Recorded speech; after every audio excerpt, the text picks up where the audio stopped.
Nuclear missile ready.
Hello everybody and welcome back to another week of the TheNydus NA. This week, Alpha X is facing up against Formless Bear Sloths. This is week number 8, and we are right into the action, guys. Not much of an intro. Hopefully Snap will be joining me later on in the cast. Currently it is just me. Been waiting for him. Hopefully he is live. See people in the chat. It will be a 2 to 3 minute delay. I believe it's 2 minutes, so give it a second and I will be with you. I actually can communicate with you guys in chat in real time, but most of the time it will be 2 minute delay. These game sounds are very low. Let me turn those up.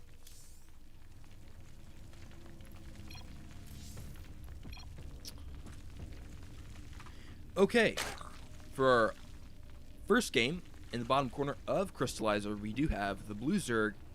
It is Dincommon for Formless Bear Sloths. And at the top, we have the Red Terran. Sorry, not Red Terran. The Green Terran at the top corner. It is Snowflower, aka No One Caught. Played for us last week, made his debut. Very cool to see him back with us. And already he does have a sneaky SCV going off. Will it be a scout? Will it be just a scout or a proxy? We'll see.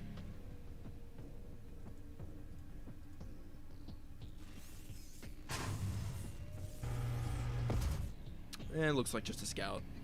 Send it that way, maybe checking for something.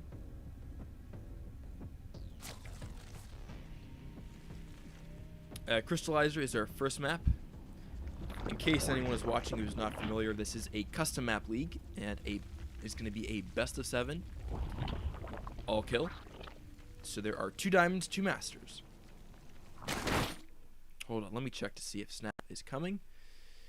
Looks like not. That is quite sad, because Snap carries me with his superior intellect in terms of StarCraft. Actually, probably in terms of real life too. Played some chess together this week. I should say tried to. Had some bugs with Lead Chess correspondence, but it's funny. Last week we were casting, and we were talking after the cast, and I heard a sound, and I knew exactly what the sound was. It was the sound of when you make a move in Lead Chess, that distinctive plopping sound. I was like, I know that sound. It's a good sound. It's someone playing chess, so we will definitely, our battles will be epic. Reaper for Snowflower coming in here. Going to shoo that drone away from taking that 3rd at a optimal time. It is 2. Okay, but a sick extractor morph there from Dincommon. Gonna save that drone, but still some valuable time being lost for Dincommon.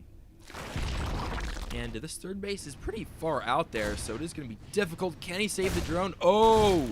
Sick play from Snowflower. I'm not sure if the Reaper kind of bugged that drone out. It certainly looks like it, but sick kill.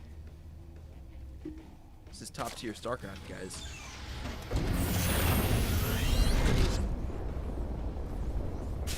Snowflower making the transition. This is a 1-1-1 opening from him.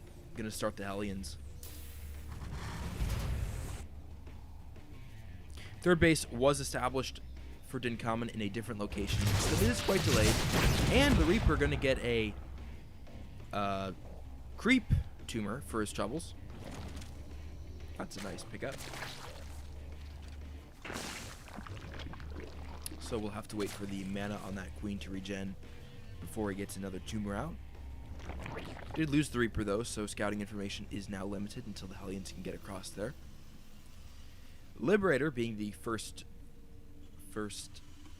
unit being produced out of that starport. We've been seeing quite a bit of medevac play from Terrans recently, from our Terran players at least.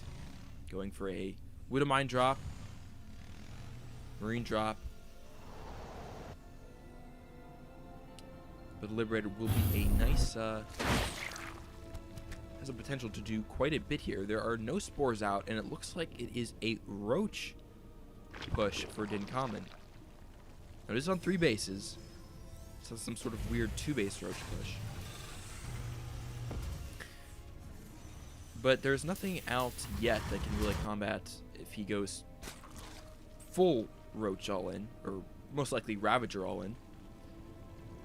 4 Hellions are here at the 3rd. They can start to get some drones. Currently only 1 Hellion is firing. He should have to fix that soon. He will see the Roaches here, so he is aware of that. Spores going down as well. And I assume we will have a... Okay, I thought we were going to have a reactor on that factory to produce tanks, but it looks like he is switching into bio here. Continuing to produce Liberators. Where is that Liberator? Here it is. In the main, getting some kills. Kicked off a Queen, very nice. And some Hellions snuck into the main as well, getting some drone kills. Very nice. Sick damage. Actually, those Hellions were targeting the Roaches there. Those would have targeted the drones. It would have been even more impressive. But already, sick kills. We've got 12 drone kills there. Very nice.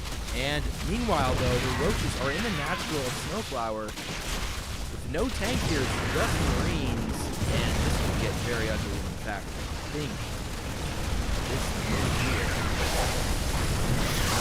Just the Liberator here. There will be 2 Liberators. So there's quite a bit of damage to the Liberator, of course.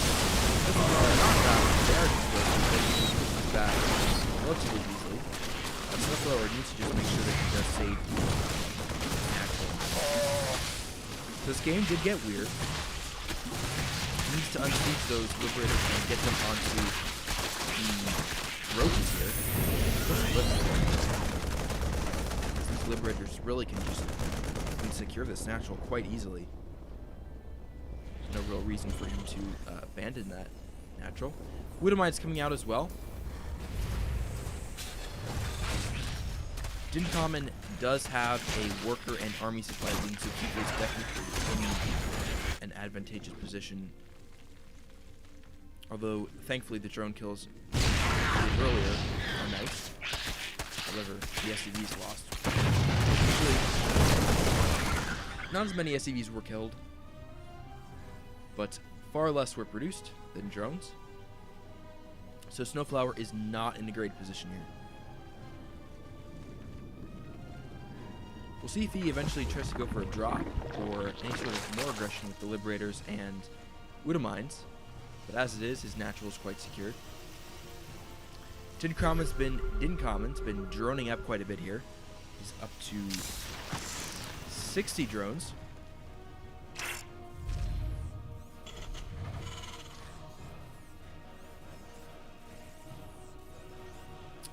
Edvax coming out for Snowflower, and a third base as well completed, so I like that Snowflower got right on that third base direction, although there is a group of Lings that will be there to spot it. In terms of tech from Dincommon, really not much has been produced here. He's mainly been droning up, getting upgrades. Drop going out here. Will it be spotted? Doesn't look like it. That could do a fair amount of damage. Got Hive done. Looks like Overlord speed being researched. A macro hatch in the main. So he is going for, looks like heavy Ling Bane style. Ling Bane Roach perhaps. And did that see it? It did see them. So if Dincommon reacted, we'll be able to. And actually, Snowflower is just going to drop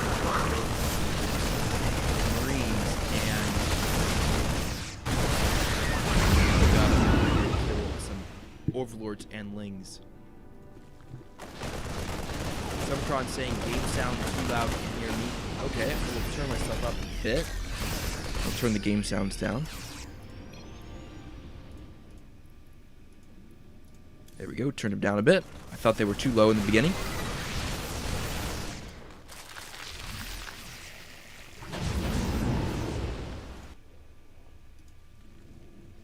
Let me know if it is good. Currently at 9:12 in the game. So anyways, a good bit of damage. Sorry, I should say not a ton of damage done for that drop.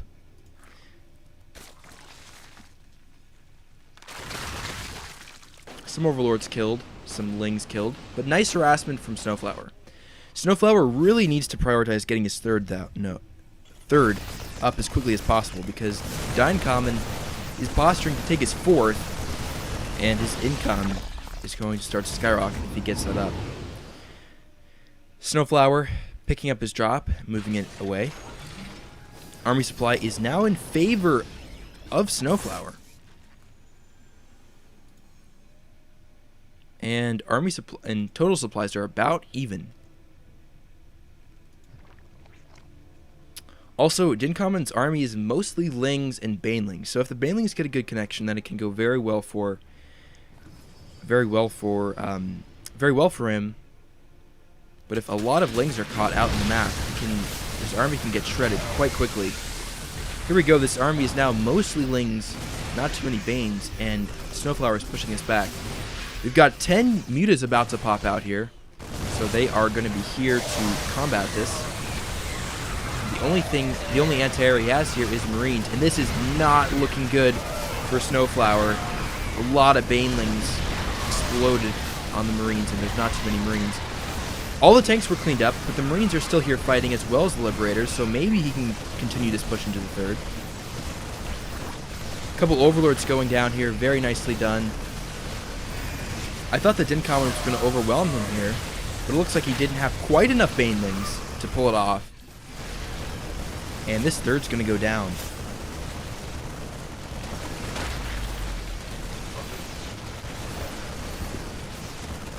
Nice damage being done from Snowflower here. His third is up as well.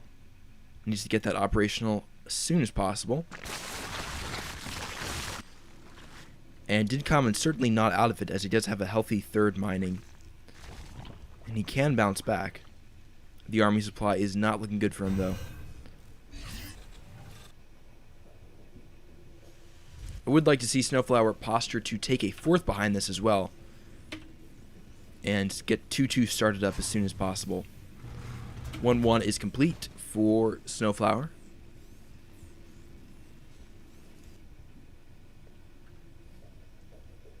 Fourth base attempted to be taken again for Dincommon. One of the things we've seen is that Crystallizer isn't a map that really helps players who are attempting to establish fourth and fifth bases early. The bases end up being quite a bit exposed. Here we go, Snowflower posturing up here at the similar ramp position. There's a lot of Banelings, and the splits are pretty good. Moving back into the Liberator zone was quite smart, and it looks like enough bio is going to remain here. Might be able to gun down this third. Morlings are out. So this third, more importantly perhaps, a lot of drones are going to go down. Yeah, this third is going to go down. There's just not enough here. There were a couple Corruptors built to combat the Liberators, but they are mostly dead weight as all the Liberators are gone. Not crazy about Dincommon's choice to stick with Ling Bane this late in the game, as if your opponent has an army lead, then bio is quite a bit better than Ling Bane. You really need to have a strong supply lead to fight a bio with Ling Bane.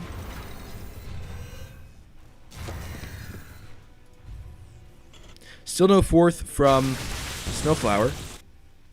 Do we have a CC being built? No, we do not. 2-2 is started, however. It's good to see that. Snowflower moving in with another Bioforce at the new third base. Fourth. And nothing really can stop this bio from taking this base down. And with it, Snowflower will tap out. Nicely done. Dincommon will tap out.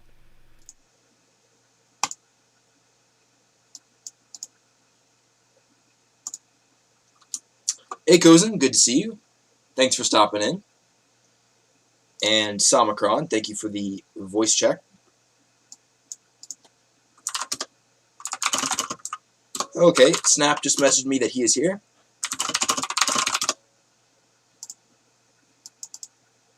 So hopefully we will be joined by Snap momentarily.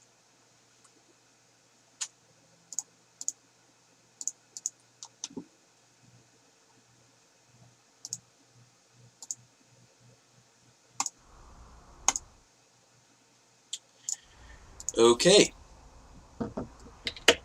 So it is now their pick. Yeah, let's leave arcade chat. We do not need to be there. That's always. Oh, hey, Snap. What's up? Hey. So you're pretty quiet. Let me see if I can... Or can you turn yourself up a bit? Is that better? Yeah, that's a bit better. Still kind of quiet. Let me see if I can turn it up. Okay. Actually, I don't know how it sounds to them. I know it sounds pretty quiet to me. I can try to talk a little louder. I feel like I was maybe mumbling a little bit. Okay, it looks good. It looks good in OBS. So you'll have to help us out, guys. Alright, Duddles is AFK for a bit. And Hyde's going to be up next. Alright. So Hyde.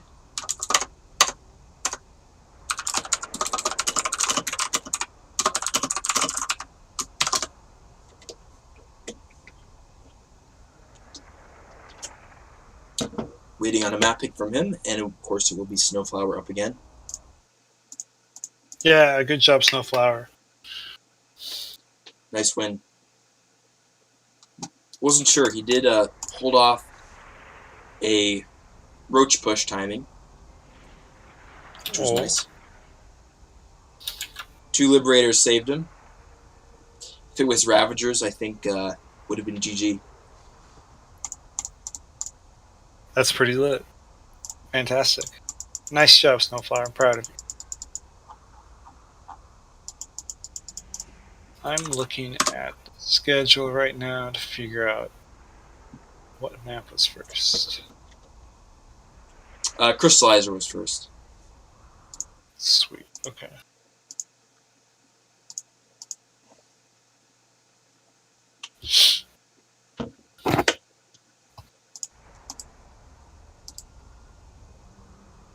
Gotta say, really appreciate FxB players all being in the chat channel.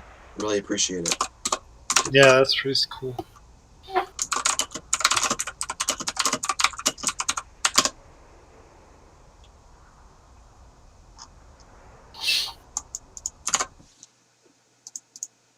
All right, while we're waiting for Mr. Hyde to pick a map, I'm going to give a little message from one of our sponsors, 24 Hour Fitness.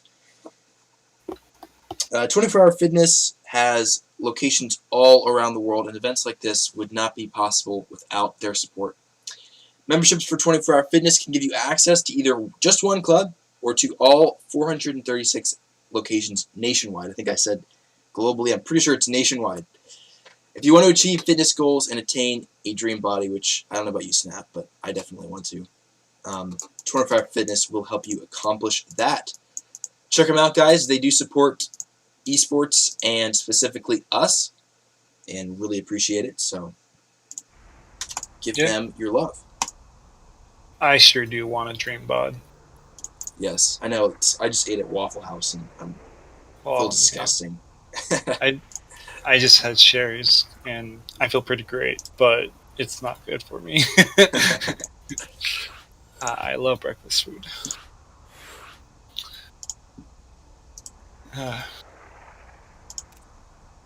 All right.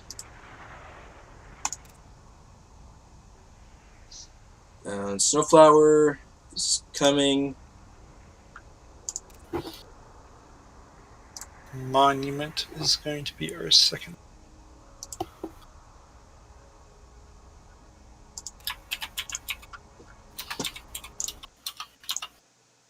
Looks like last time we did have some trouble with Snowflower joining. Oh, looks like not.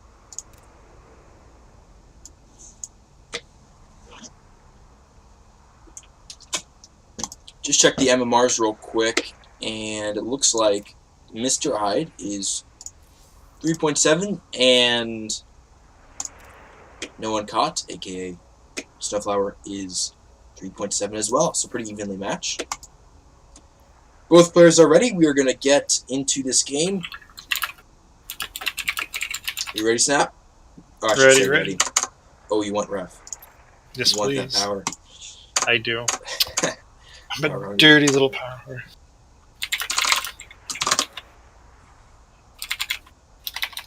Yeah, they both said ready. Okay, cool.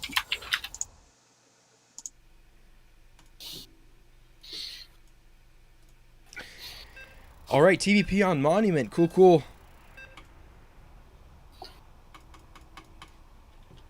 It's kind of funny because it is really... I feel like if this was an all-diamond league, our diamonds would be cleaning up. But because it is diamonds and masters, it's tough because often it doesn't seem like the diamonds have as much impact just because of having to play really high-level masters. Mm-hmm. I want to, after we introduce our players, I'd like to actually, go ahead and make a comment on that. But go ahead. All right, he just gave you guys a sick tease, but we're going to get into this game. On the bottom corner of Monument, we have the purple Protoss. It is Mr. Hyde. Spawning in the top left-hand corner as the Green Terran, representing all that is good and just in the world. Alpha X. It is Snowflower. Woo!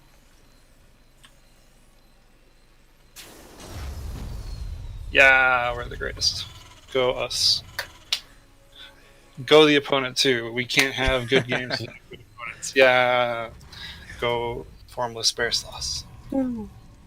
So I don't know if anyone else knows this, but we keep a spreadsheet of the weekly results. So, and I just like having this kind of data, right? So let's look at, and we've competed in 7 weeks of the 8. We had a bye first week.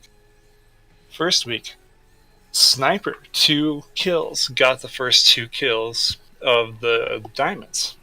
Week 2, Kyogen 2 kills. Week 2, Potato Flip 2 kills. Week 5, Sniper only gets 1 kill. And kind of wasn't able to clean up the second one. That's okay. I think that was the one. Was that one of the ones where we had a walkover for the second diamond and went straight to I master? think so, yeah. And then the next week we had Kaino with a kill and Cap Canuck with a kill. Then the next week we had Sniper again with 2 kills, and then last week Snowflower 2 kills. What I'm saying is, 5 of our 7 weeks, one of our diamond players has killed both of their diamond players. Sick. And I think that's fantastic. That's absolutely phenomenal. Like, you guys are consistently kicking their ass. Nice. Fantastic work. I'm proud of you guys. Absolutely. Very cool. Yeah. Thanks, Snap. That was actually a really cool stat. Although, I mean, Kaino just insulted Waffle House, so I'm not sure how I feel about him playing. Well, we will put an asterisk next to his. He's on the naughty list. Yeah. Yeah, that's really what we use the spreadsheet for, is just carrying out our personal vendettas. Nice Reaper kill. Yeah, Mr. Hyde definitely was able to get the surrounded the probes. Good job. So, I played Mr. Hyde a couple, however many months, years ago. I played him in the Camille Star League once or twice. Actually, 3 times, actually, I think. And one time, he killed me outright with a 4-gate proxy rush. So, I was thinking about that coming into this game, and I was expecting something really cheesy out of him. But so far, it seems kind of like a standard build. Although he did just yoink all of his guys out of gas, so never mind. This is a Zealot rush. Yeah, Mr. Hyde, a long-term Formless Bear Sauce member, seen a lot of his games, and cool to see him here. I also really like TVP at this moment. A lot of people, I don't know, from what I've been watching, ZVT and all the course balance complaints about Zerg, TVP seems to be in a good spot right now to be interesting and consistently pretty fun.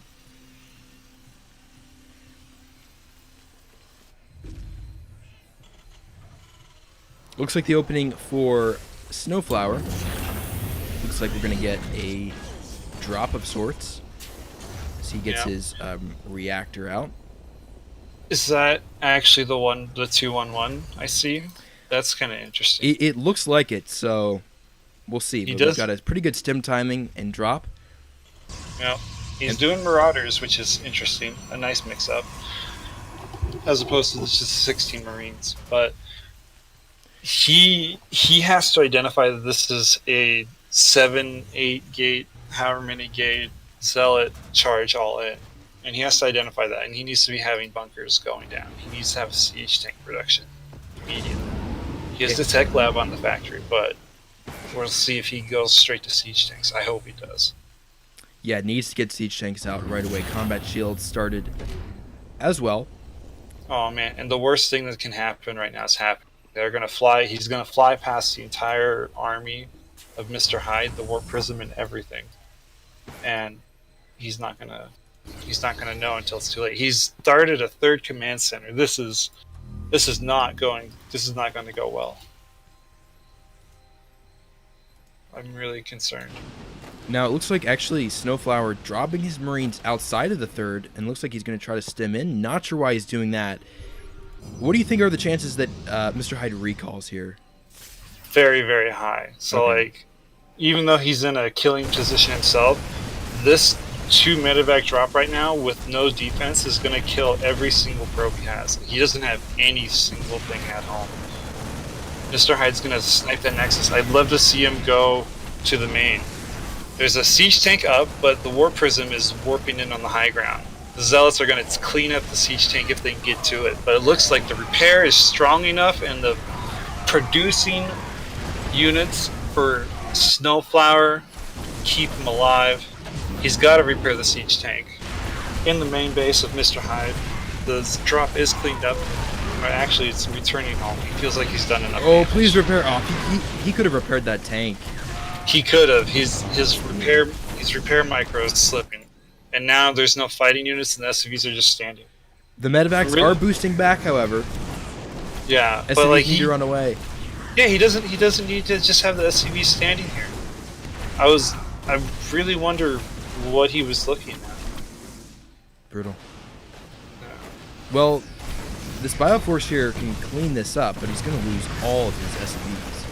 Yeah, if he had pulled the SCVs at all, just to like so that he didn't lose all of them, then I think he cleans up this force here and wins the game. But now he's got 4. He's got 4 SCVs. Yeah, something else to note before we get too much farther is that I really would have liked Snowflower, once he killed all the probes, to drop right in the main, because he wasted a lot of time killing that Nexus. No, I mean, getting the Nexus would be nice, but if Mr. Hyde had 0 probes at this point, or even lost another 10, 12 probes, I think that would have been more damage. Yeah, he definitely could have, like, yeah, I don't like that he stopped and focused the Nexus. I would have liked to see him go into the main base and kill probes, but Mr. Hyde only warped in like 4 Zealots at home at the time of him leaving with the drop. Like, he could have just positioned right there in between the gateways like he's about to do right now. Or not. Oh, crap. But he could have just positioned right there and won the game. I hope he does something like that. They're stalkers. They're going to shoo away the medevac, but he cannot let that Nexus go up for free at the natural. He has to produce SCVs. I don't like that he's producing Marines. I'd love to see us another command center. Something. Man, Snowflower is playing with fire, trying to Yeah, engage this army. Though if he goes into the main, it'll just be another pull most likely. Yeah. Gets a stalker here, but this drop is essentially the only thing keeping him in this game, because he is starting from absolute scratch, producing SCVs. He has to micro really, really hard right now to keep this drop alive and make sure that he does as much damage as he can while not slipping at home on macro. Okay, very nice here. Gonna get some probes. Looks like 6 probes total. So loses a few Marines, not great, but he did get decent probe damage, which is fine. Oh, he dekes out this army here. The army is going. He can go back in here. Oh, the army's just going to go across the map. I think if Snowflower drops, the army's not coming home. Yeah. Because he could even just recall to the main in a minute. Yeah, Snowflower has to see this. He has to recognize this immediately. See that there's not a recall. See that there's no army. Oh, he sees 3 Zealots and he thinks that's the army. Come on. No, go to the main base. Snowflower actually is banking a ton. He needs to get a tank out here. Yeah. His production slipped. The starport could have been making liberators. That would have been fantastic right here. The siege tank could have been produced. He could have got concussion shells, which would have helped out a lot in this micro battle. It looks like he's going to survive here, but he lost all of his SCVs again. Yeah. He's in a really, really tough spot. He's all in. He has to pick up and go and win the game. And if he can't, then he can't. War Prism coming across the map here, going to try to warp, and that's going to be brutal for Snowflower to deal with. On the other hand, though, if he does wait, then... I mean, this drop can actually do quite a bit of damage. There's not that much here. Mr. Hyde doesn't have that much money to fully utilize the 7 or 8 gateways that he has. You're right. He is oversaturated and still does not have enough money. I mean, actually, does Mr. Hyde just win? Oh, He no, because does. we're warping in the main. It's going to make it base tradey. Yeah. Well, in the event of a base trade, Terran wins because he can float, and Mr. Hyde cannot afford to warp in stalkers on the other side of the map right now. So if Snowflower kills the probes, he might have a chance of winning this game. But Snowflower he needs needs to to pick live. up and go to the main right now before more warpings Yeah. happen. Okay, he's lifted his main command center. He's finished a second command center, and he's lifted a barracks. So he's checking off some stuff at home, but he needs to micro this better. He needs to stutter step harder. But he's still gonna clean up that force. He's gonna get in here. He needs to go straight for the probes. The pylons are okay, but Looks like only 3 zealots were warped in, and the rest are trickling in. There's only 3 gateways that are powered. Okay, alright. I appreciate the killing of the pylons more now. And with that, he's gonna clean it up. Oh my god, I thought this was over for sure, but Snowflower wins this game. That's phenomenal. Yeah, the recall only didn't get all the zealots either. Yeah. He had to recall all of them, and then get 3 warp in as well to make it happen. Wow, in a crazy game, Snowflower wins. Yeah. GG. Mr. Hyde would have to build at least a stalker to even have a chance at killing the buildings, but he had 0 probes and not enough money for a stalker, so he loses by default. Wow, that was a crazy game. Good job, Snowflower.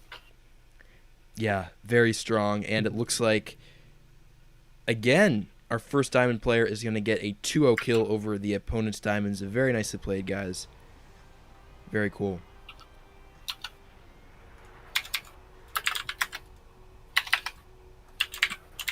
I'm very annoyed. It keeps auto-joining me in the arcade chat.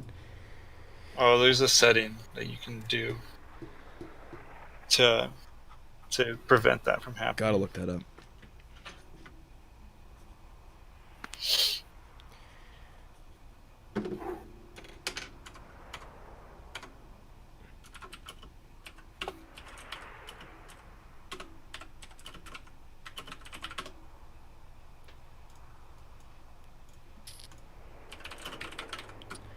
Alright, so their first master is going to be picking the map. Is it Gale Force?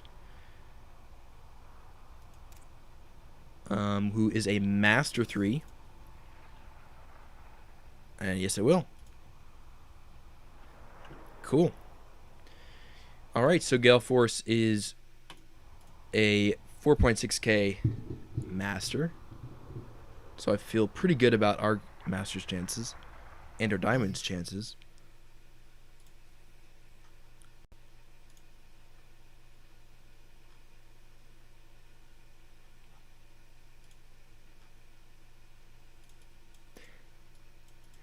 I mean, that game had a pretty crazy arc of emotions. I thought for sure that Snowflower was dead when he took the third base. When he started a third command center, as the charge all in was like preparing outside of his base. Yeah, he got the tank out at just the right time. Yeah. I think it would have been a lot closer at the end. He had enough money for another tank, and that last engagement, he could have, I think, cleaned it up pretty easily. Yeah. Okay, looks like he wants Jagannatha there, so I'll just create that.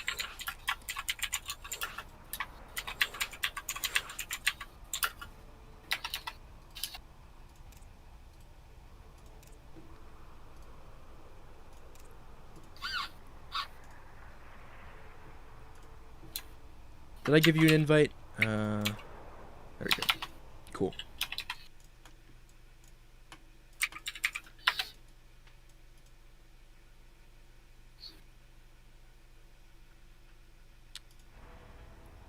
Referee, I want to pause the game. I want to resume it.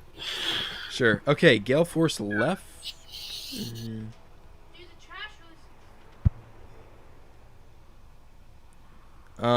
Did he want a Metron No, I said a Metron. Okay. Not sure why He Gale said Force left. probably just had invite issues. Oh, looks like Yes, it happened. yes, yeah. We just have to be patient. The original invite will time out, then we can invite him again.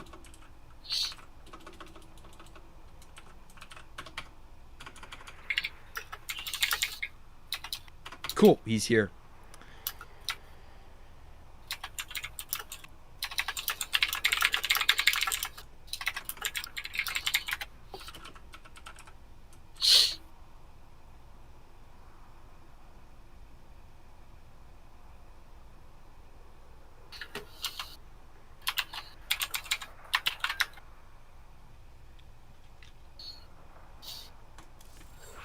All right, here we go.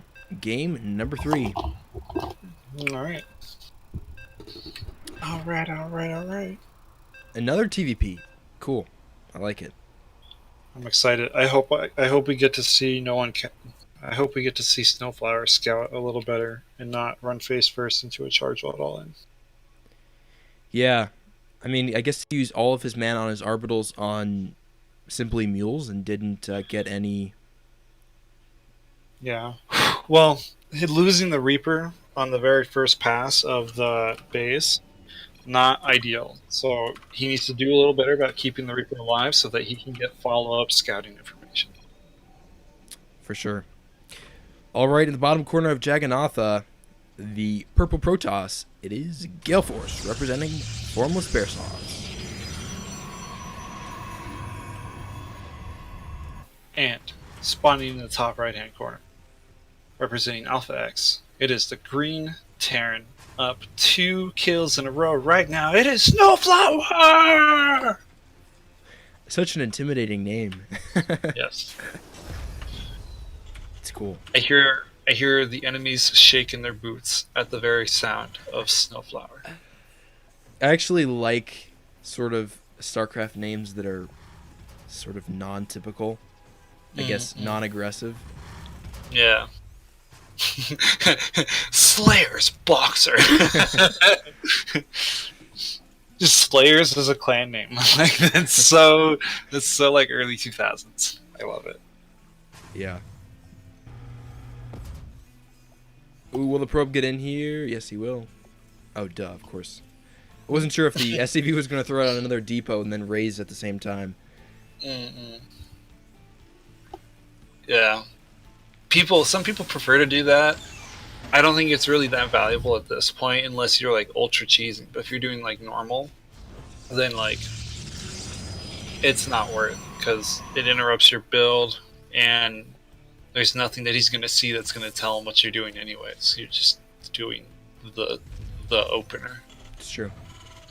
One question I did have is, so do most Terrans pretty much spend all their mana on mules for quite a while and then don't scan until later in the game? Because is that true? Because is there normally a scan timing? That's an excellent question. I don't know. I would assume up until 4 minutes, all energy would be spent on mules.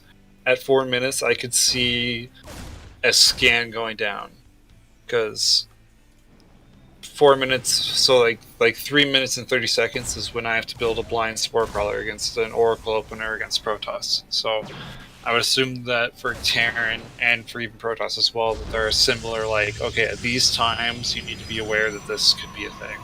So maybe at those moments a scan could go down to try and see what they need. But I feel like as the better you get, the less you'll have to do that, because the more time alive you'll have on your Reaper. The more your Reaper will be alive, because you can kind of just get better, which gives you that scouting information that you would have to spend the scan on, if that makes sense. Yeah, and I think because there's definitely was a large window of time there after the Reaper died, and the longer the Reaper lives, you get a shorter window of time before you need to scan. But there's definitely a lot of things Protoss can do. Not extremely typical, but maybe used to be, like Oracle timings, maybe DTs, Blink, all-ins, different things like that. And then, of course, the charge all-in that we saw. And Terran was completely in the dark. And I realized I haven't paid too much attention to when Terran players scan in the early game. But I imagine that there's a pretty standard scan at some point to be safe against those sort of all-ins. Yeah. Yeah. Especially oracles. We don't see oracles a ton. Yeah, anymore. we don't. We used to have to see turrets up to beat them, but now we can do Widow Mines.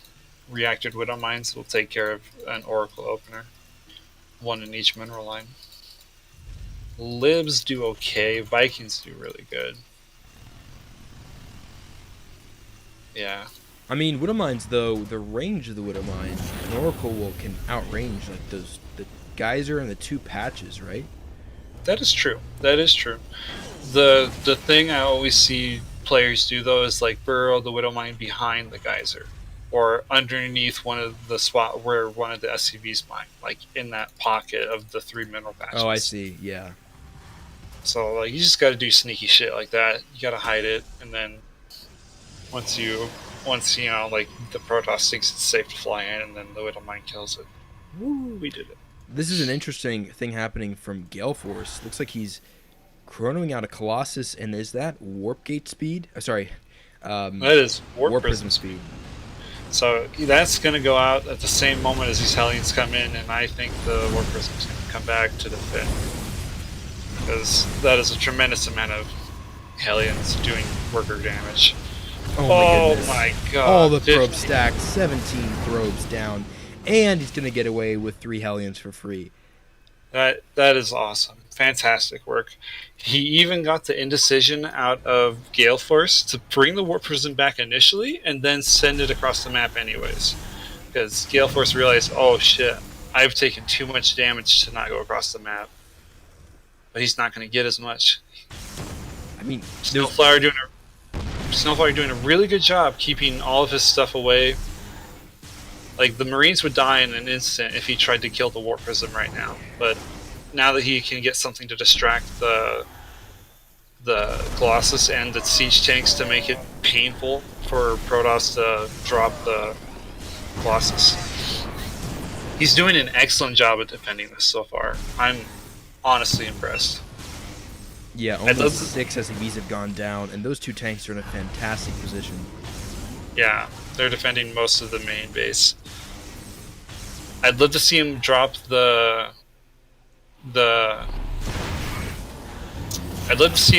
Hellions and have them follow the Warp Prism, and then pick up the Marines and chase the Warp Prism with the Medevac and Marines. If he can afford to spend that level of micro doing it, then I would like to see him do it. But if he doesn't think he can pull it off, then absolutely don't do it. But that was an excellent defense, an excellent defense. He's got to get workers going, finishing that second engineering bay, and I'd love to see missile turrets go down.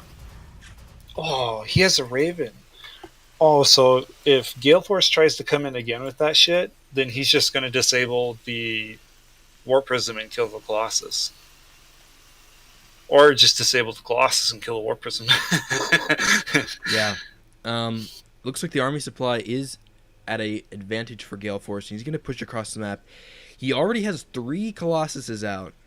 Mm-hmm. That's kind of an impressive number. Yeah, this is going to be pretty scary. There are tanks here. Yeah, and the move out was spotted by Snowflower's Medevac flying across the map for more Hellion damage. So he's going to try and drop into the natural. Gale Force just warped in a Stalker at home, so he's trying to prepare for this. Oh, that Medevac is so low! Oh, he's got to drop! Oh my god. Okay, the fight at the main though, the fight at the front of Snowflower. Yeah, this force from Gale Force looks pretty unstoppable. The SCVs are trying to get back up.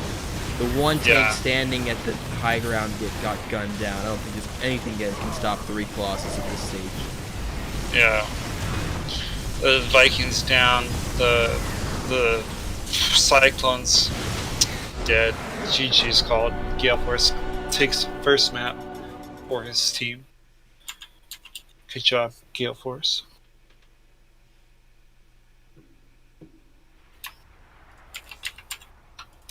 Yeah, and Protoss sustained a lot of probe damage, but with Masters players, their macro is quite good.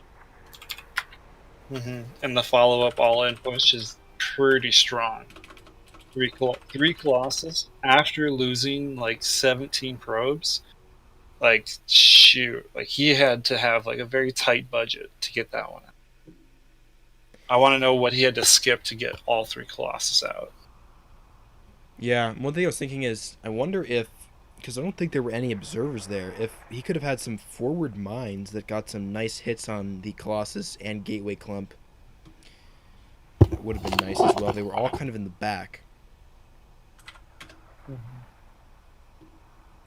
And it looks like Kaine is going to pick a Metron.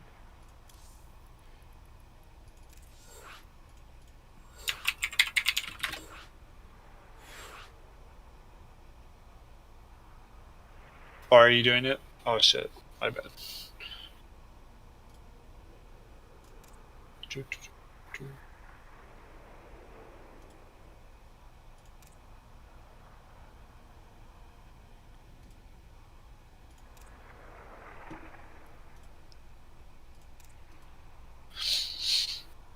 All right.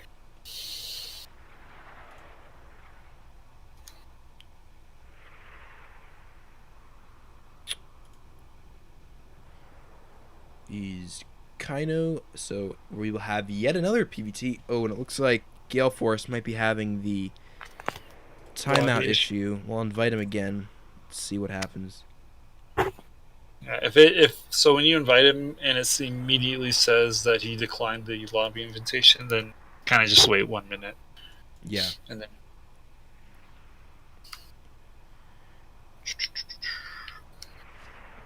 Got 20 viewers. Thanks, guys.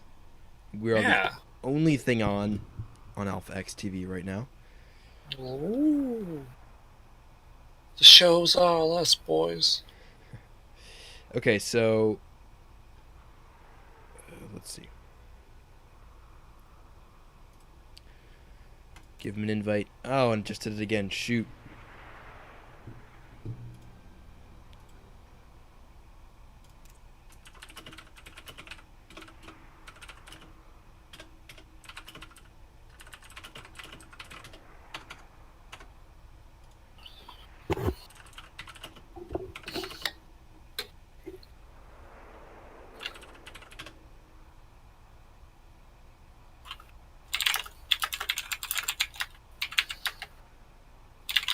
Okay, so I think he's gonna try joining on me. Man, this is annoying.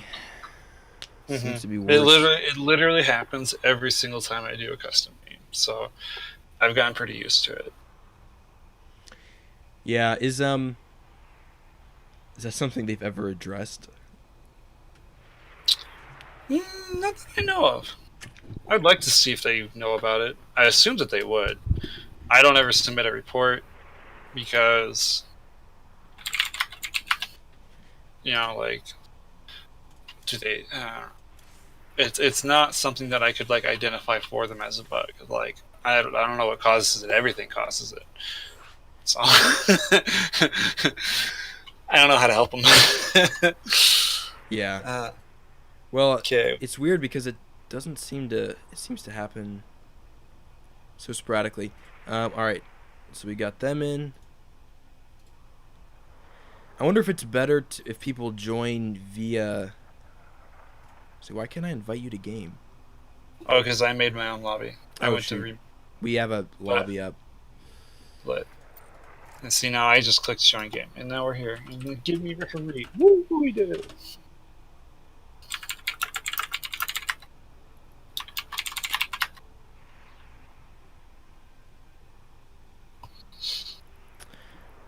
And just waiting for Gale Force for a second. Let's go. Is he ready? There we go. We're off on a Metron. So, Kaino's MMR, if I can check it, is 4.1k, so he's quite a strong diamond in terms of MMR. And Gale Force is about 4.6, so I believe in Kaino. I do too. And this map, I think this map has I don't know if what's the right way to put it, but it has sort of a humbling effect on people. It can trip some people up into attacking when they have a lead and kind of throwing leads in a certain way. It's got that kind of Yeah. effect. Yeah, the engagements are really weird around the third base, given that there's a bunch of like ground blockers and like tiny little choke areas. Like that, I think people underestimate how much that fucks up your engagement. Yeah, for For sure. All right, representing Formless Bear Sloths for the second time in a row, we have the Purple Protoss, Gale Force.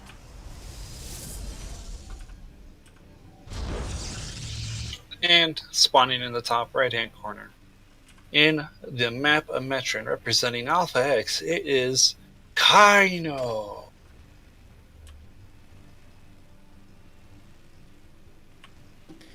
Cool. I hope I'm saying that right. So So this is a. Go ahead. Oh, sorry. No, you. Well, this is just an interesting choice of command center first, and it's going to get scouted immediately by Gale Force, and my heart.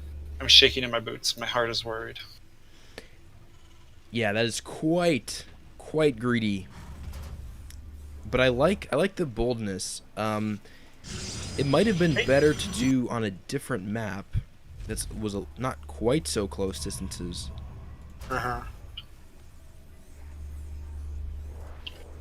I mean, a scout right away. We'll see if Gale Force really adapts his plan and goes directly for a punish, or if he plays kind of a normal game. We did see something weird from him last time with of course, the Colossus drop. Mm-hmm. But I like the play from Kaino. It shows confidence in his macro, and Kaino's a strong player. You know, we've seen him just solid macro Terran style from him, and you know, I like the confidence. It's good to try once in a while. Yeah. I will agree with the initial thought of it. Is that okay?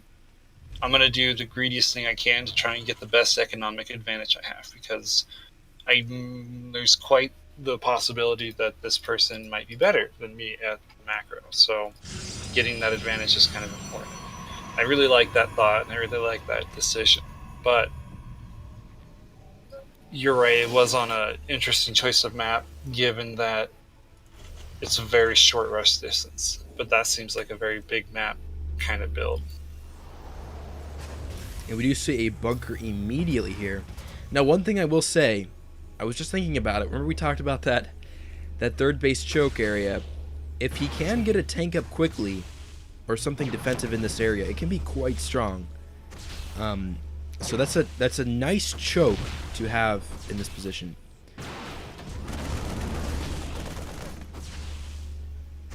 I mean, a tank right here is going to be so hard to deal with for quite a while.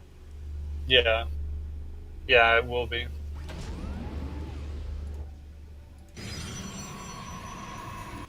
Could not 01 saying, yeah, when did he Gale Force switch to toss? I do not know.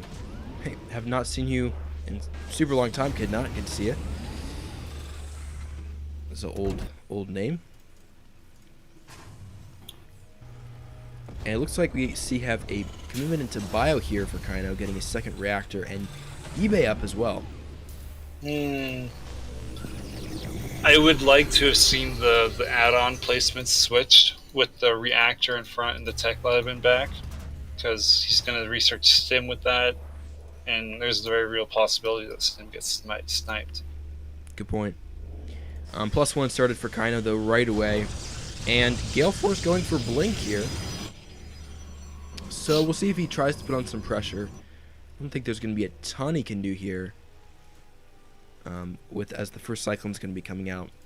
But Gale Force taking his third quite early, and it's double Forge behind this. So the response from Gale Force right now is he's not panicking that Kaino went CC first, and he's really patiently just taking his third and getting upgrades fast. So I like this call from Gale Force. Too many players would sort of see the CC and get tricked into thinking that he has to punish it right away. Yeah, I think it's kind of important to note that the third command center started exactly at 4 minutes, and really that's pretty fucking quick in my opinion. I like his playing. He matched greed with greed.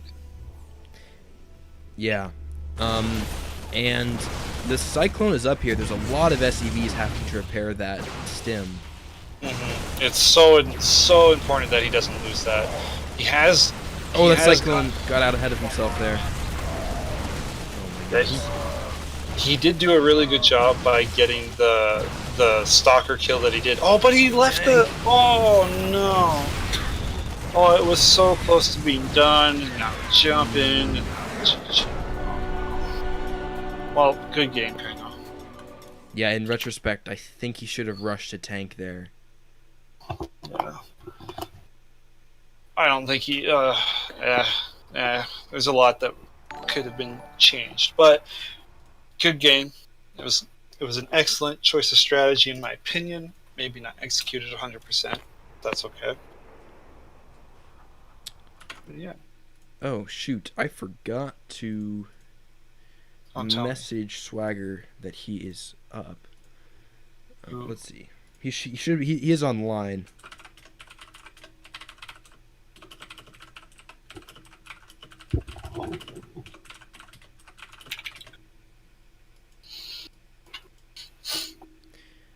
And just messaged him.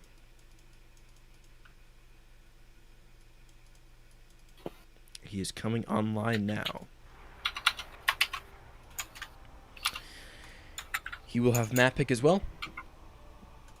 Yeah, so we're at 2-2 again. Oh, yeah. Sorry.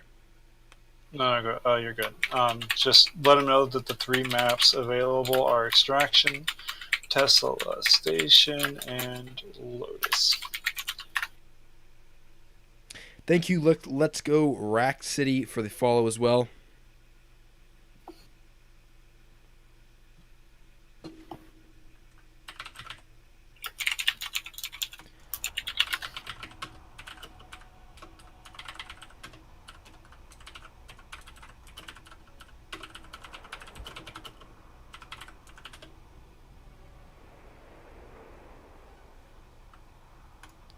Alright, so Swag will have to play a PvP.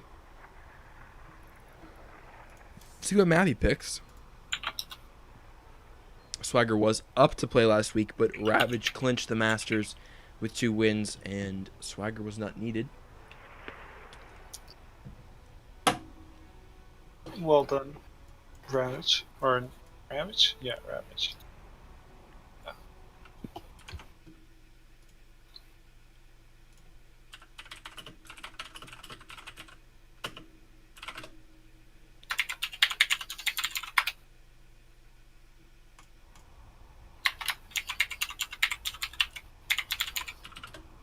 Alright, he picks Lotus. Let me pull that up.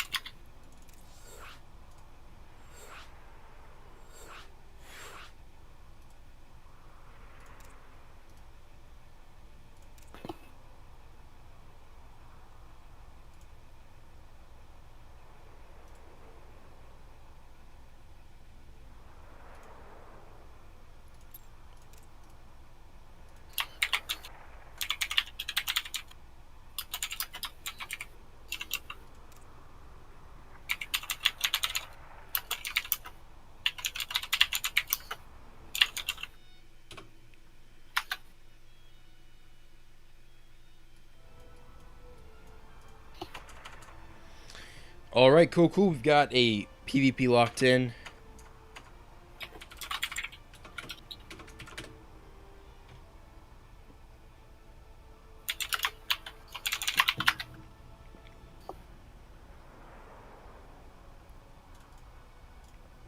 Once we get the ready signal from each players, we will go ahead. Swagger currently sitting at, let's see, 4.9 MMR, so quite strong. And here we go. Once again, guys, this is week number 8. We've got 3 weeks left. Or no, 2 weeks left, right? This is week number 9. Oh, week number 9. We've got 2 weeks left. Yes, that's right. Yeah, so we basically have a de facto walkover next week, as Team UR has not been playing any games as of yet, so it will be a nice, most likely a bye week for us. But anyways, this is our game number 5 of Formless Bearsloss versus FxB, and in the bottom corner we have the purple Protoss, Gale Force.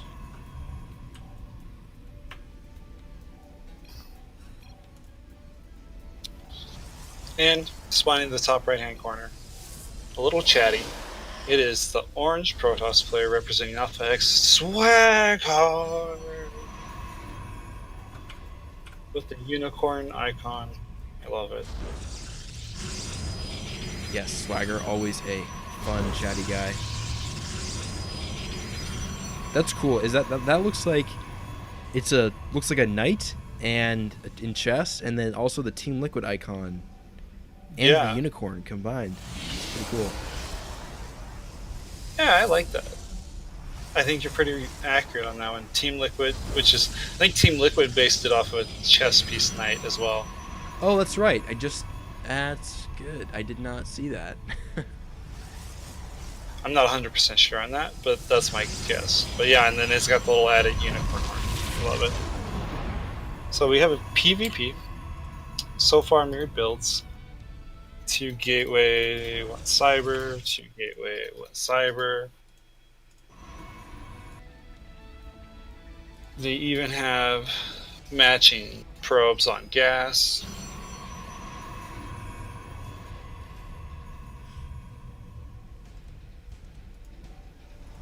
And if we go back, the last PvP that Swagger played in TheNydus was against Lunith, and it was for the A set in FxB versus D-Life, and Swagger won a epic-based trade that saved our season. So Swagger has had one extremely impressive PvP so far. We'll see if he can pull out another.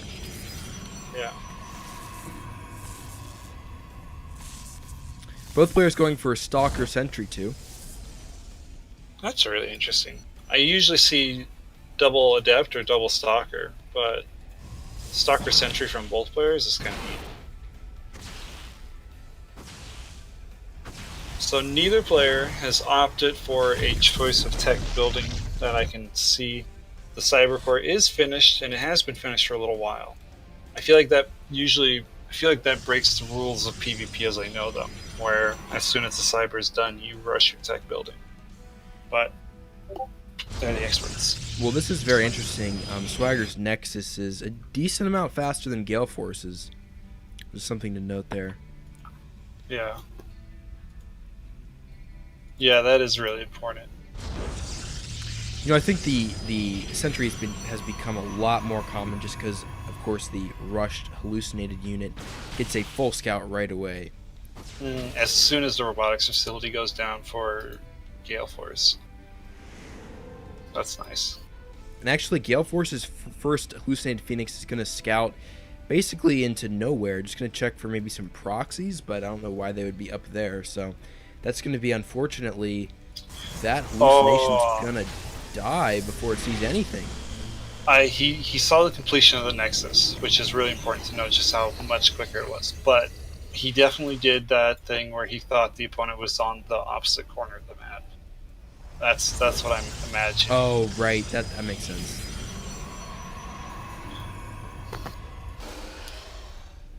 Just goes to show how important it is, folks, to practice these maps.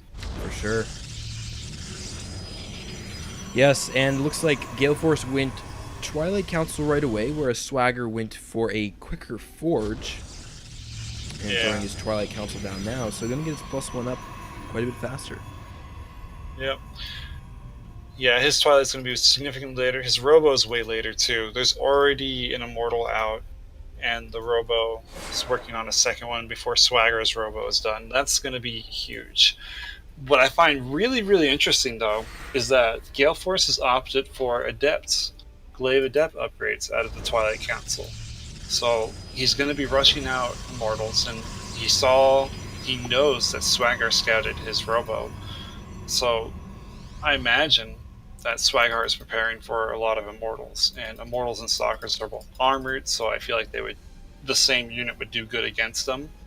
So going for the Glaive of Depths, I think he's trying to outsmart Swagger's unit composition. That is my suspicion. And we see that Swagger has gone for Charge, so fundamentally different ideas on the playstyle right now, and I think that's really cool. I can't wait to see how it plays out. Swagger's shaded in with 2 Adepts, and he's going to get 4 probe kills, actually 5 here, and going to get a full scout of the army as well. Wow, that is really cool. Ooh, sick pylon block. Yeah, that was excellent work by Gale Force. Swagger lets it finish and both Adepts die. That was a sick denial of scouting information. That was really cool. There is a observer out for Swagger, but he has not moved it across the map. Yeah. Swagger does have 1 Immortal out, as well as quite a bit of sentries, but he is down in army supply. So Gale Force might be able to get something done, but I don't think he's going to be able to get much done because of the number of force fields. Oh, Swagger's Hallucinate Phoenix flew over the War Prism, but I don't think he saw it, because if he did, he should have gone back and checked what the War Prism was doing, like the army composition. Oh no. These Stalkers are out of position, and now Swagger is going to be forced to make something big happen here. He needs the force field. Excellent. But that is the advantage of the Adepts, is that they don't get hurt by force fields, and now Gale Force has just buried all of his Immortals up the ramp and into the natural base of Swagger. That was cool. Wow.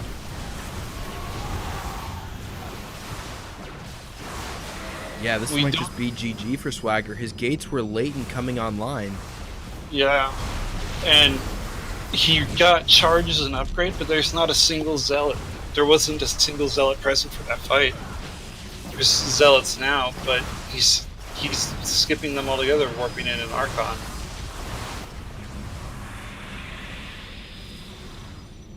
I think that was a really cool choice of build from Gale Force. I like seeing that. Yeah, and I also really question Swagger not sending his well, I guess he saw the amount of Adepts, so he knew it was Adepts. I think the real thing was that his gateways were just a bit late in coming online. Yeah. Yeah. His gates were very late. Yeah. Well, not very late, but like later than what Gale Force's was. And Gale Force was hitting a time. And that was a strong attack with about a 20 army supply lead, and then I totally blanked that, of course, the Adepts force fields don't mean anything to them, so I was able to get right on top of the army there. Hmm.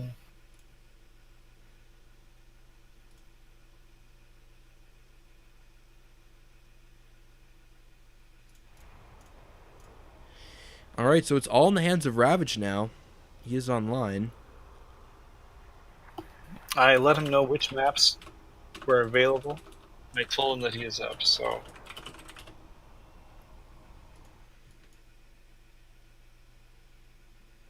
Yeah. That was a good game, though. It was really cool to see. It was a nice game to observe. I liked watching it, and I think Swagger did do a good job. He just got a little caught unprepared for the all-in style of Gale Force. What maps are left again? Extraction. The maps are Extraction and Tesla Station. Alright. see what Ravage picks. All right, he wants Tesla Station. All right.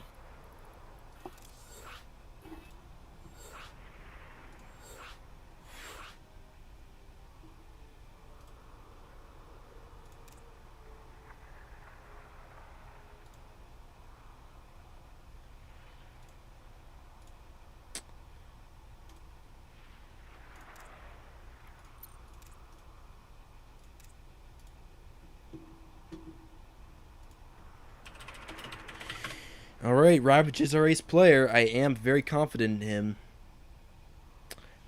A lot of it depends on the Formless Bear Sloth's final player. Have not seen him appear yet. And it looks like we may be having troubles with getting Gale Force in again. Yep. I would just give it a second again. I'm a strong proponent of the give it time.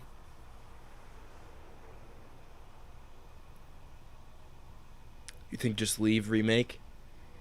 I think you invite him again after I left. Maybe me leaving will reset the lobby status. Okay, let's try. Hey Kyojin, thanks for stopping in. Saying macro PvP. Yeah, for a bit there. Fortunately, was not able to play out. Oh, it happened again. Shoot.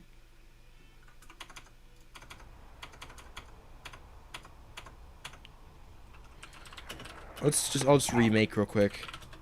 Okay.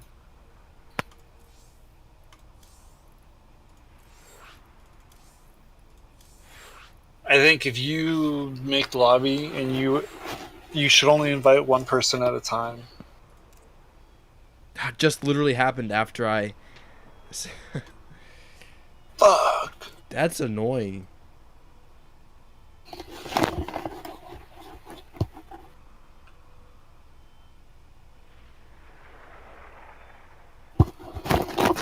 Well, while we're waiting, I have been playing Pokemon recently on Pokemon Diamond on my 2DS, and it's been a lot of fun.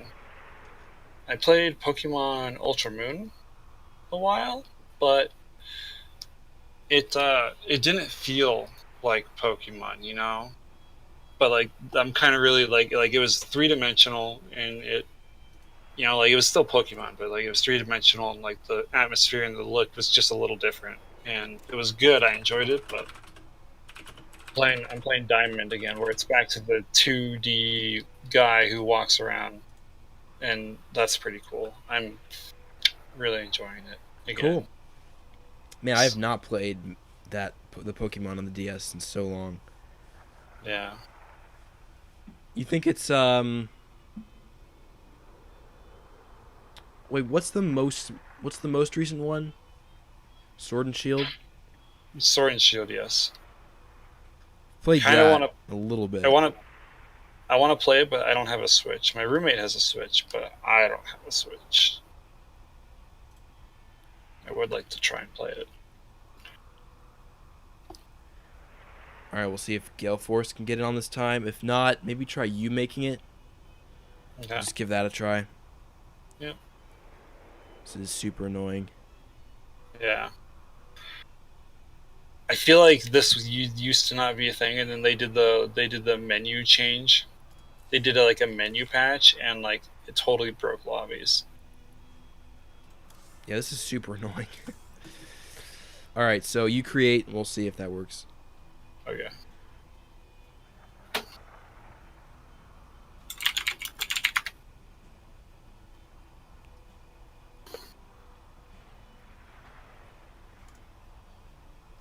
And the map was Chris, the Tesla station. Yep.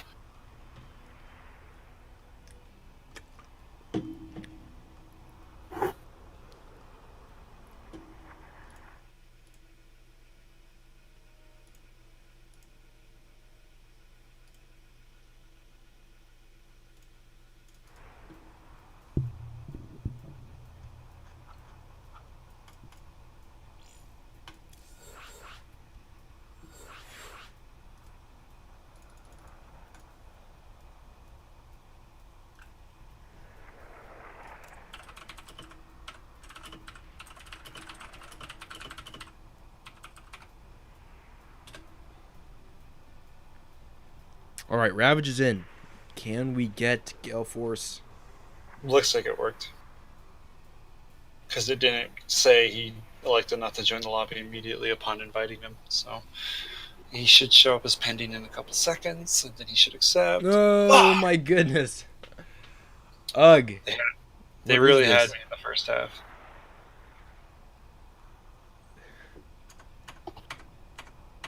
Maybe try again. Yeah. Yeah, this is pretty ridiculous.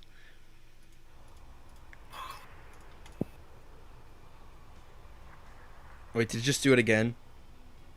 Yeah. Oh my goodness.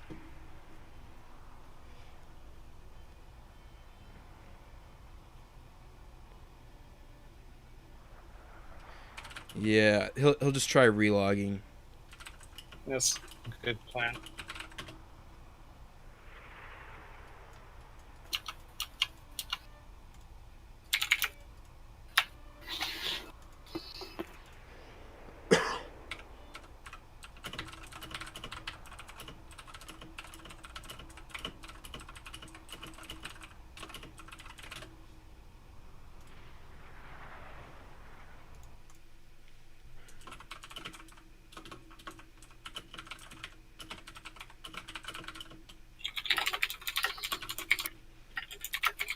All right, it's official. He is not online.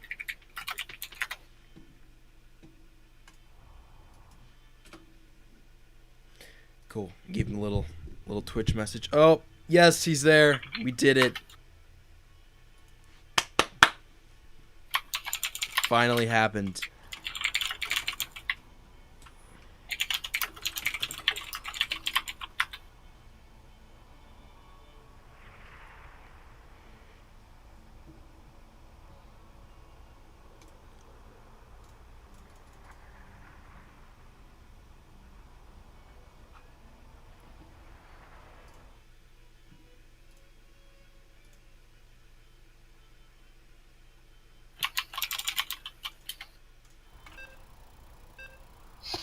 Yay, very cool. We did it. So, going to be our first ZVP of the night, which is fun.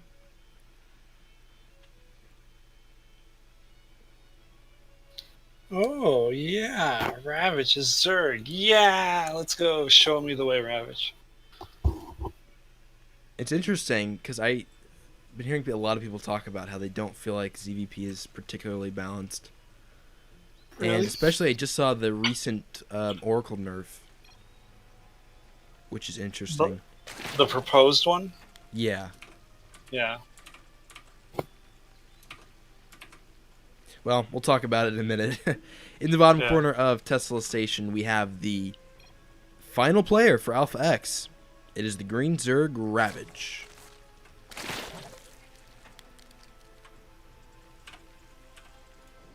And spawning in the top right-hand corner. Currently on a streak of 3 kills, it is the purple Protoss player representing Formless Bear Sauce. It is Gale Force! Ah!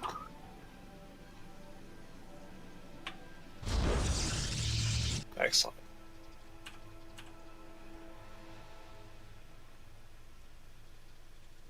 Yeah, and I mean, Ravage, just a macro beast, so I think he's got a solid advantage going into this game as long as he scouts enough. And you know, one of the things we've seen from Ravage, which has been more popular with Zergs in general, but is getting that Overlord speed pretty quickly in scouting. So I feel like Gale Force is going to try to pull something funky here, and I like the odds that Ravage scouts it. Yeah, me too. Overlord speed. I want to be playing again. I think I'm going to be playing again more in the next coming weeks.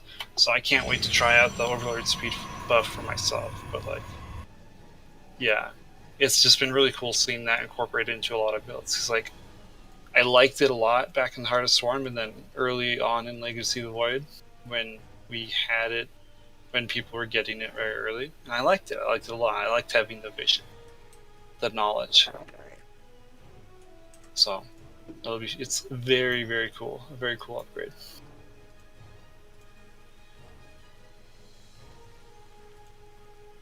No third base attempt yet for Ravage, but Gale Force is keeping an eye on it. Yeah, 4 Lings coming out, and only a probe here. Going to have an Adept shading in as well. I don't think there will be much of a resistance to the third of Ravage that I think will go up pretty soon. Should see a drone move over there any second now. There Gets it the probe in goes. the middle of the map, so nice pickup. Yeah, that's really good. Usually the Protoss doesn't let you get that probe, so that's nice. A good really, like, it doesn't do much for anyone, but it's a good, like, set the tilt for the opponent up. You know, We I have a like. Stalker and a Twilight Council early out from Gale Force, and this just looks like it screams some sort of gateway build. 8 gateway, Zealot, something like that. It's because a Stalker is usually built to push away to keep the Overlord at bay, which failed in this case because the Overlord's coming in from the main. And there we go. We've got something weird. We've got a Dark Shrine going down in the main, which was scouted by Ravage. So unfortunately, no dice on that. Immediately scout it, and we see the Roach wiring go down instantly. No extra gas and no resaturation of gas. I'd like to see him put boys back on gas to get that layer going, because he needs to have that detection. Yeah, it's weird how it just seems like that Stalker is a pretty heavy series. And there's things getting into the natural as well. Nice. Oh, wow. Oh, he slips in. Nice. That's awesome. Okay, he's going to do a lot of damage to these Adepts where they warp in, but now he's going to go into the main base and cause disruption there. He's going to disrupt a lot of mining time for Gale Force.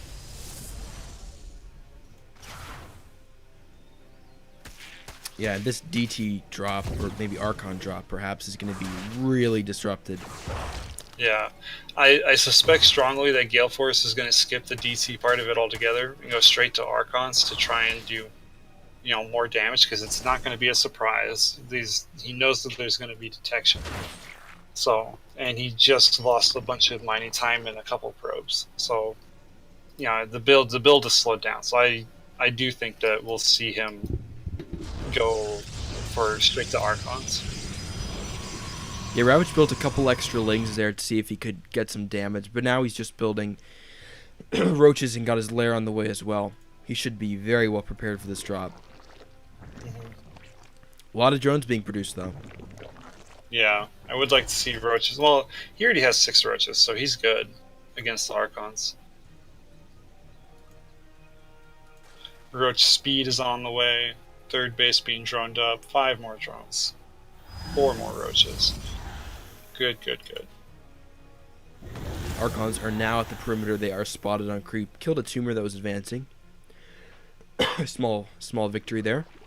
But yeah, these Archons really aren't going to be able to get much damage done.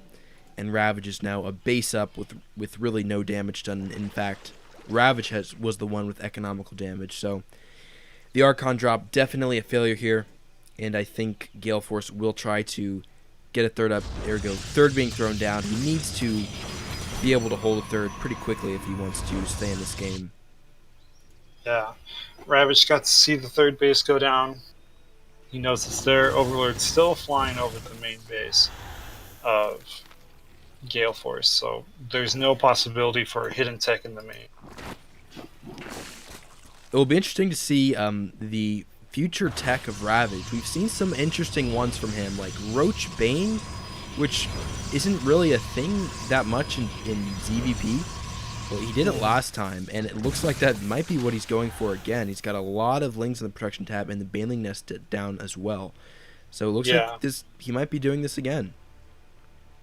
I would be my suspicion is that he doesn't produce any more Roaches for the rest of the game. He's only doing Lings and Banes right now until he gets a Hydralisk in, and he starts he starts his Hydralisk upgrades. But yeah, Roaches are one of those units that don't scale very well at all in ZVP, so I think he's just preparing himself for the transition into Hydras by spending very little gas. Like, he hasn't morphed any Banelings yet. He is getting Baneling speed, but no Banelings yet, because he doesn't need them. Not yet. I think that's really cool. And Ravage is forcing the issue here. He's got Roaches gunned down one of the Immortals. The Archons are here, but they're getting loaded right on top of these Roaches. Ravage is getting some sick damage done here. I think the Immortal and those Archons will push this back, but still, some nice damage being dealt. Oh, check that. The Archons were almost dead anyways, and Ravage might just win here. Yeah, I think he's gonna bust in. He has an Overseer, so these 3 DTs aren't gonna do anything. Excellent. Very excellent work. GG.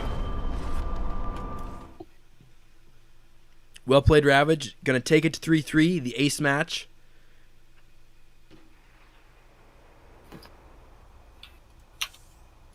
And that's the thing. I mean, Ravage's macro is at the level that when you fail on an opening like that with the Archon drop, or you don't do the targeted damage, it's really not going to go well for you.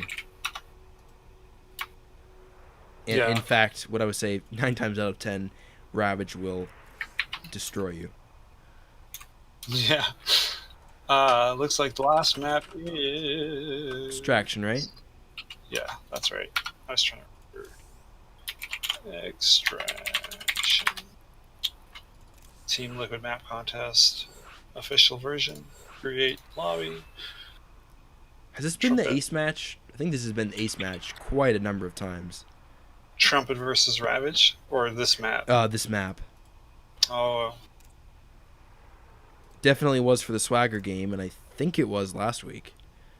Let's see. Last week the finishing map, which was not the ace map, was Jagannath.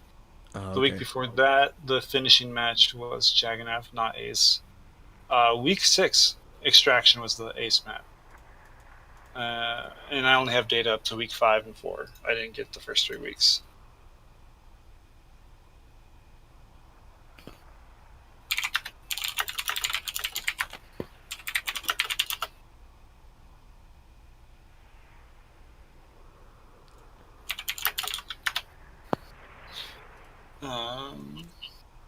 See, you're still in a game, so I can't invite you.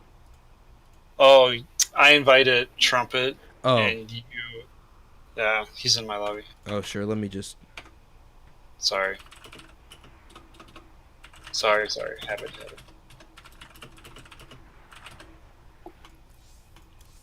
You're normally the one that makes maps, so... Yeah, it is very habitual. So, Trumpet is a 4.8 Protoss, it looks like. Very interesting. Was it Protoss? It is Protoss.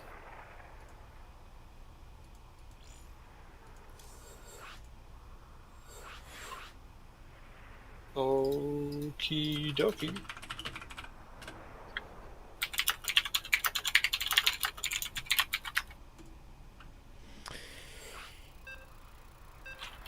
Alright, Ravage looking for kill number 2 to seal the win, 4-3 here. Very exciting. Oh boy, I can't wait. And I have a great amount of confidence in Ravage. Mm-hmm. With another ZVP, with him going the early Overlord speed again, I'm really excited to see how he handles the new strategy that Trumpet's going to throw at him. But back to Gorgonoth for the intro.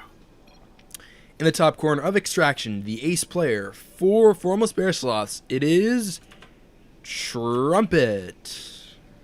Ooh, Trumpet, ace match hype. And spawning in the bottom left-hand corner, the green Zerg, representing Alpha X. For the ace match, it is Ravage!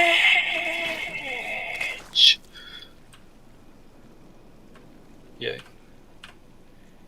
Alright guys, it's all tied, and yeah, what do you think can really beat Ravage? I think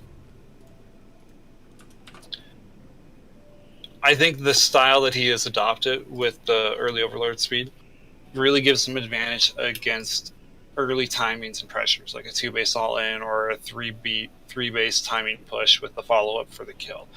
Stuff like that. I'd like to see, or I worry that maybe his biggest weakness is going to be a Protoss that doesn't try to kill him early and just focuses on macro and then hits him with that late game. I think that might be something that could kill him. Yeah, that's a good point. We've seen some. I think Ravage has played some late game ZVTs. He's done pretty well. The one he won last week was pretty nuts.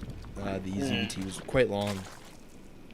I think the only other thing would probably be over droning. He has done that. Maybe I think he did that once and almost did it another time.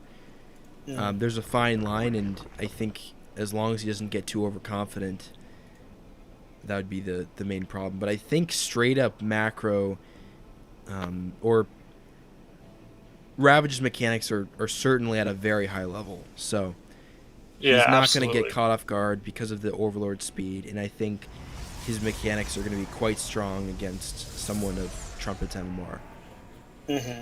And I do think that Trumpet is going to try to do something weird. It seems to be maybe a formless Bearsloss tradition, but we're getting that stalker out again, which it doesn't always mean that, but it usually telegraphs that they want to deny scouting right away. Yeah, that's absolutely correct. The thing is, though, that you can force away one Overlord, but then it's almost like you're telegraphing that you're trying to deny scouting. Then the Zerg will definitely be more curious and will most likely go in for a second scout anyways. But it used to be a pretty sure way before. I mean, just to know something cheeky's coming. Yeah. So I think this right here is even more telling than the first stalker coming out, is that the second stalker coming out, because usually there's an adept follow-up, right? Because they like to get across the map and get some scouting information of their own.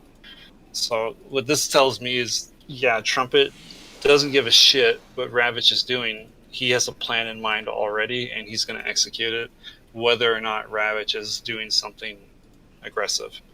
So, yeah, I think this is going to be a timing, build order, attempt, kill from Trumpet. Okay, here we go. Ravage is going for a Bane bust here. Now that is incredibly cheeky. Knowing that there's only 2 Stalkers and a Sentry, because that was the opener, like, that's huge.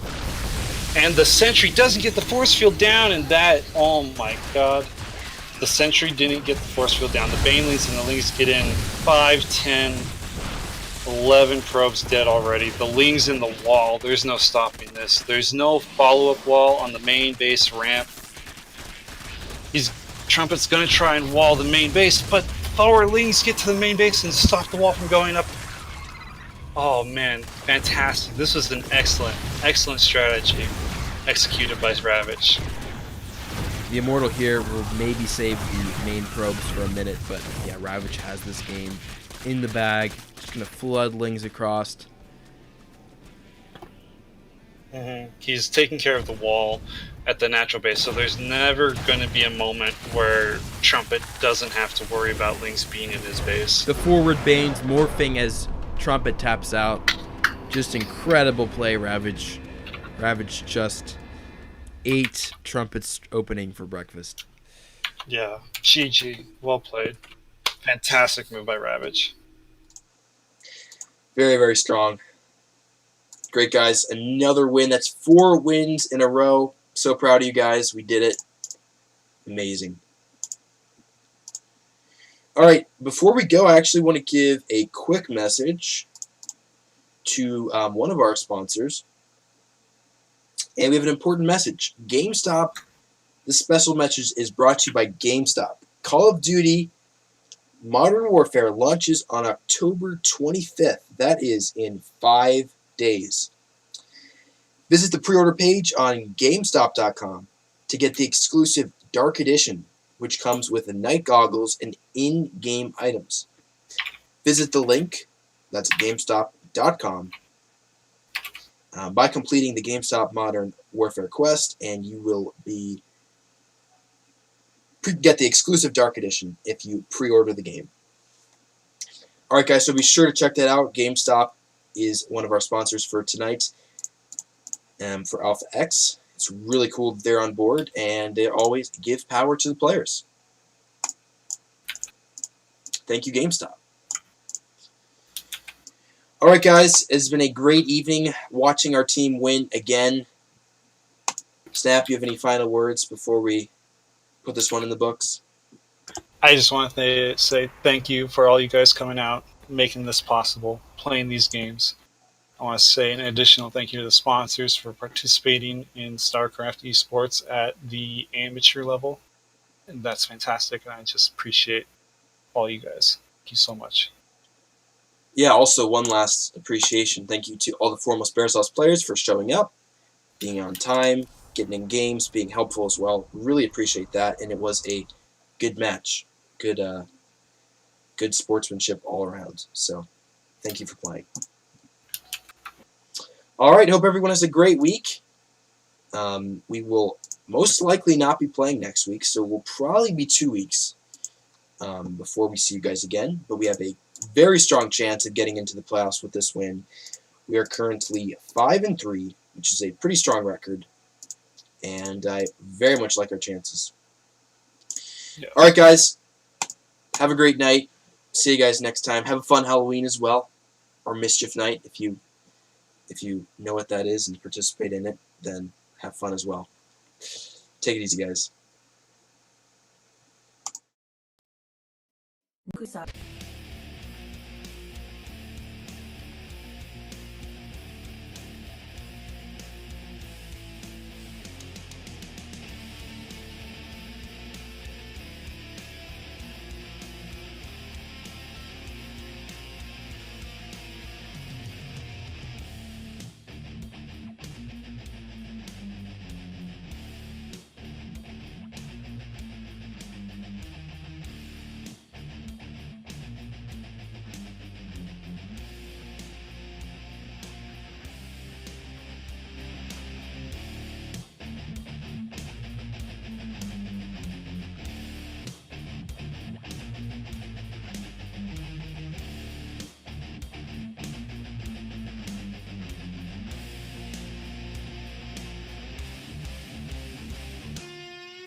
Nuclear missile ready.